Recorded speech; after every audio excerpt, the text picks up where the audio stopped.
होवावर्ट किते के बच्चे बहुत प्यारे होते हैं, लेकिन क्या आप उनकी देखभाल के लिए तैयार हैं? चलें, मिलकर पता लगाते हैं। सबसे पहले होवावर्ट किते के बच्चे बहुत चंचल और तवानाई से भरपूर होते हैं और उन्हें खेलना बेहद पसंद होता है। इस बात का ख्याल रखें कि आप आने दौड़ने और घूमने फिरने के लिए काफी जगह दें।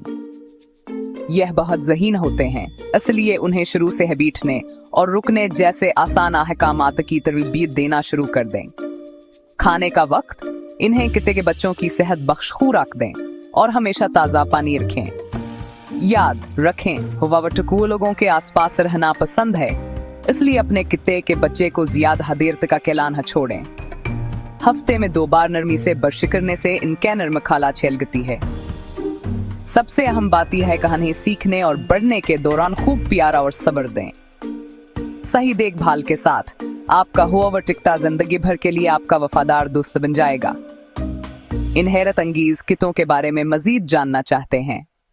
मजीद तजावीज़ के लिए हमें फॉलो करें।